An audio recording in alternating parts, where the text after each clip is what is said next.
A invertir, pero hay tantas opciones. CETES, criptomonedas, acciones, ETFs. ¿Y esa casa de fin de semana? ¿O comprarme un coche? Y además, ¿qué tal que sí gano, pero el SAT se queda con mi dinero o me hago bolas y no pago los impuestos como debería? Ay, no, qué susto. Yo creo que mejor no. Los legisladores están por aprobar una subida en los impuestos a las inversiones de instrumentos de deuda como CETES, pagares bancarios y fondos de inversión para el 2024. Esto debería hacerte correr y dejar de invertir, o tal vez el momento ideal para que de una vez pongas tu dinero a trabajar. Si llegaste hasta aquí es porque hay de dos sopas. O ya eres un ahorrador o ahorradora pro que quiere dejar de ser la vida durmiente del banco, o justo estabas a punto de entrarle al mundo de las inversiones, pero te asustaste al escuchar que habría un aumento en la tasa de retención del ISR en inversiones. Y te entiendo, no eres el único. Hay mucha gente que aún no se anima a invertir porque tiene miedo a perder su dinero, no entiende los instrumentos de inversión o terminan todos mareados de ver cuántas opciones sin entender cuál es la mejor para lo que quieren hacer. Pero hay una causa de pánico común entre los aspirantes a inversionistas que frena más de uno que quizás tú también sufras. Y es los impuestos en las inversiones. A muchos les preocupa que se invierten y no pagan los impuestos que tocan, pues el SAT vaya a venir por ellos, o que de plano los impuestos sean tan altos que se coman sus ganancias o hasta parte de lo que invirtieron. Veamos si estas preocupaciones son reales o no. Este año habíamos estado felices y fascinados porque los impuestos a las inversiones de deuda, que son, por ejemplo, instrumentos como CETES, pagares de SOFIPOS o bancos o fondos de deuda, estaban en niveles muy bajos, pues en 2022 pagamos una retención provisional de impuestos sobre la renta, sobre el capital invertido, o sea, sobre lo que metes, de 0.8% y en 2023 era de 0.15%. Y eso pues obviamente nos hacía ojitos para empezar en este mundo de las inversiones. Sobre todo considerando que las tasas de interés empezaron a subir en abril de 2021 y para finales del 2023 estaban arriba del 11% anual para ciertos plazos de inversión. Tú no tenías que hacer nada, simplemente invertir y ver cómo crecía tu dinero. Pero para la Ley de Ingresos del 2024, la Secretaría de Hacienda y Crédito Público había incluido que la tasa de retención de intereses en las inversiones en instrumentos de deuda diera un brinco y se pagara ni más ni menos que 1.48% de retención, casi 10 veces más que en 2023. Y a estas alturas ya te estarás preguntando, ¿y de dónde sale esta bonita propuesta? Bueno, te explico. Vamos por partes. Primero es importante comprender que durante el mes de septiembre la Secretaría de Hacienda y Crédito Público presenta el paquete económico para el siguiente año. Este documento tiene modificaciones relacionadas con el pago de impuestos, derechos fiscales y las obligaciones de los contribuyentes, porque pues de alguna forma es de donde se va a sacar el dinero para que pues se paguen todos los gastos del país. En el caso de este año, la propuesta de la Secretaría de Hacienda es la Ley de Ingresos de la Federación 2024, la cual establece que se realizará un aumento en la tasa de retención provisional para las inversiones en instrumentos de deuda. Es decir, a todos los inversionistas que recibimos intereses por inversiones en productos de renta fija, instrumentos como CETES, pagarés bancarios, bonos y otros, se nos retendrá de manera provisional el 0.5% de lo que invirtamos. En la primera etapa se proponía que fuera el 1.48%, sin embargo, este 19 de octubre la Cámara de Diputados suavizó el aumento dejándolo en 0.5%. Este aumento en la tasa de retención se presentó porque en los últimos meses los rendimientos por inversiones han alcanzado niveles históricamente altos que no había habido en décadas y estos instrumentos han llegado a generar ganancias de hasta 11.25% en el caso de CETES, mientras que la inflación ya ha ido bajando y está en un 4.64% anual. Esto se traduce en mayores ganancias para quienes invertimos en instrumentos financieros como bonos, pagarés, CETES, entre otros, los cuales ahorita están generando intereses reales. Si recuerdas, el interés real se refiere a las ganancias que logran superar a la inflación o el aumento generalizado de los precios. Y con las tasas actuales, inversiones en instrumentos de deuda sí logran que el valor de nuestro dinero siga creciendo porque estas ganancias son mayores a la inflación. Acuérdate, estamos diciendo 4.64 contra un, dependiendo del plazo, 10 y cachito, 11 y cacho. Entonces sí hay una buena diferencia. Lo que se retiene mes con mes en esta propuesta es el impuesto pagado por adelantado. Es un pago provisional a cuenta de tu declaración anual. En sí, no se pagan más impuestos por las inversiones que esto, sino lo que sucede es que va a aumentar lo que te retienen. Si la ganancia obtenida a través de las inversiones en CETES o en otros instrumentos de deuda es menor a la inflación, se puede obtener un saldo a favor cuando presentas ya tu declaración anual y pues se hace ver que no hubo una ganancia mayor a la inflación o tienes otras deducciones. Pero, ¿por qué sucede esto? Esto más que nada es porque la tasa de retención provisional se aplica al interés que te pagan al nominal y no al interés real, que es el que ya obtienes realmente después de quitarle la inflación. Y ese es el que ya puedes meter en tu declaración anual. Si tú invirtieras 5,000 pesos en CETES y las tasas estuvieran en 8% anual el próximo año, ganarías 400 pesos de intereses brutos. De ahí tiene una retención de 0.5% de impuestos sobre la renta, que serían 25 pesos, y tu ganancia, ya restando las retenciones, quedaría en 375 pesos. Entonces, ¿deberíamos dejar de invertir? Si aún con todo esto y viendo que seguirías ganando dinero, tu mayor miedo es que el SAT se adueñe de tus inversiones, me temo decirte que hay un peor enemigo que el SAT. Chan, chan, chan. La inflación.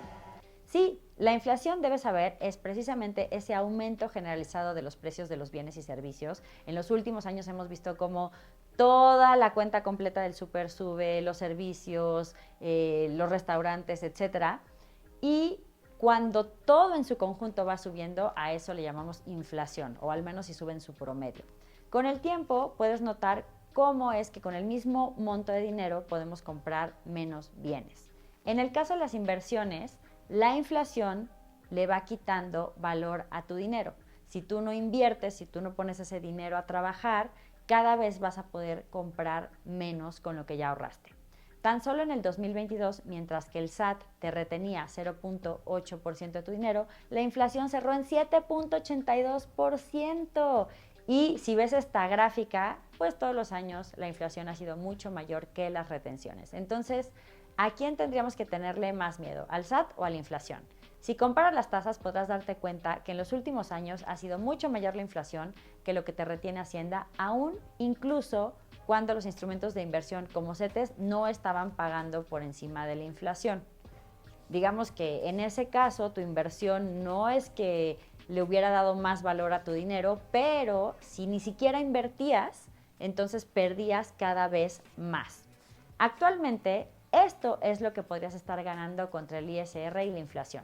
Así que si el SAT era tu mayor miedo, tenle pánico a la inflación. ¿Ya viste cuánto puedes perder por no empezar a invertir en instrumentos como los de renta fija, que son los de menor riesgo o los que se consideran de menor riesgo normalmente? Así que aquí hay unos tips que te ayudarán a empezar a decidir cuál es mejor. 1. Define para qué estás invirtiendo, si es una meta de corto, mediano o largo plazo.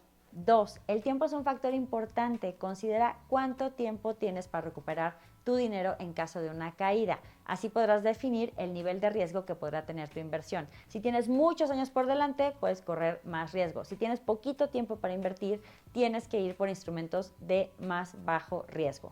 3. Revisa los rendimientos que ha habido en el tema histórico de los diferentes instrumentos, pero sobre todo cuando hay una nueva inversión, checa de dónde vienen las ganancias de ese dinero, porque de repente hay cosas que suenan muy bien, pero si no hay una lógica detrás de cómo se están produciendo tus rendimientos, chance es una estafa. Entonces, ¿en qué opciones puedes invertir? Hay muchísimas, pero recuerda que si apenas vas comenzando en este mundo, puedes empezar algo de corto plazo y bajo riesgo, como CETES, pagarés de sociedades financieras populares, mejor conocidas como SOFIPOS, o pagarés bancarios, y también los fondos de inversión. Los CETES son certificados de la Tesorería de la Federación, en los cuales tú le das el dinero al gobierno a cambio de una tasa de interés que se pacta desde el inicio y así te pagan tu capital inicial más las ganancias. Actualmente la tasa de interés de los CETES, al menos al momento de esta grabación, era 10.95% para el periodo de 28 días y 3 meses, 6 meses y un año, pues tenían las tasas un poquito más altas. Esas tasas pueden ir variando dependiendo de si las tasas van bajando o subiendo. Ahorita que van a empezar a bajar, los de más largo plazo pagan un poco más. En este video también puedes checar un poquito más de información de CETES. Si lo tuyo no son los CETES, hay otras alternativas como los pagarés de sociedades financieras populares, que son entidades que ofrecen servicios de ahorro, crédito e inversión dirigidas a personas que normalmente no están tan atendidas por los bancos tradicionales, pero que también están reguladas por las autoridades financieras en México. Aquí lo que sucede es que con tu dinero las SOFIPOS lo utilizan también para otorgar créditos y con el pago de los préstamos generan tus rendimientos.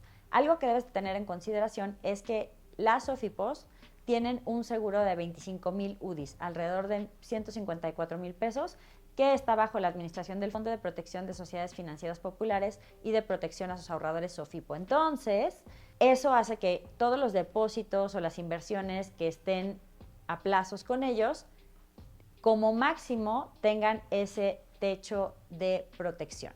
Estos seguros de depósito lo que significan es que cuando hay ahorradores o inversionistas que dejan su dinero a plazos en este tipo de instituciones, lo máximo que les van a proteger es la cantidad de estas 25,000 UDIs, que en este momento son 154,000 pesos. Entonces la recomendación es, en una sola SOFIPO no metas más de 154,000 pesos. De hecho, ya ha habido algunos casos en los que las SOFIPOS tenían unos rendimientos súper buenos, por ahí una tronó, se fue el fundador, nadie sabe, nadie supo, el famoso caso FICREA, y el tema es que a los ahorradores o inversionistas que tenían solo la cantidad de los 25,000 UDIs ahí, pues les regresaron su dinero, pero había personas que tenían 10 millones de pesos en esa SOFIPO y pues evidentemente solo les regresaron las 25,000 UDIs y el resto de los millones lo siguen peleando. Así que limítate al seguro de protección que tienen estas SOFIPOS. Ahora que también puedes decidirte por los fondos de inversión de deuda. Aquí lo que hacen las instituciones que venden fondos es hacerte parte de una vaquita, juntan el dinero de varios inversionistas para acceder a diferentes instrumentos que pues en algunos casos o necesitarías montos mucho más altos o te dan tasas mejores, y con ellas se compran instrumentos de inversión, se divide el fondo en un determinado número de títulos en los que se les da a cada inversionista el número proporcional del dinero que invirtió.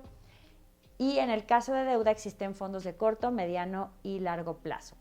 Si quieres conocer un poquito más sobre ellos, también tenemos un video por acá en el canal que te voy a dejar aquí.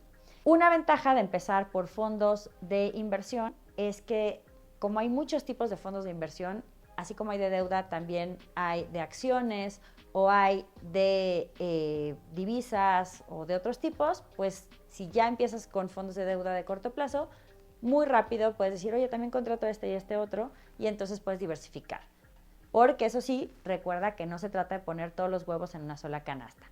La clave está en que diversifiques y pongas tu dinero a trabajar, pero ya. Por eso empieza por alguna de estas 3 opciones de corto plazo, pero sigue aprendiendo de inversiones en acciones, divisas, bienes raíces, fintech, tasa real, que son los que siguen a la inflación, y demás instrumentos para tener un portafolio que te pueda hacer ganar dinero en distintos escenarios. Recuerda que el tiempo es dinero y entre más le dudes entre comenzar a invertir o sigas pensando que el SAT te quita dinero, puedes alejarte de cumplir esa meta o sueño que tienes. Así que déjanos un comentario de con qué instrumento te vas a animar a invertir y si tienes alguna duda adicional sobre los nuevos impuestos. Oye, por cierto, sé que estás muy interesado en el tema de este video y en seguir haciendo crecer tu dinero, así que suscríbete al canal y activa la campanita para que te lleguen las notificaciones de toda la información nueva que tenemos para que hagas crecer tu dinero.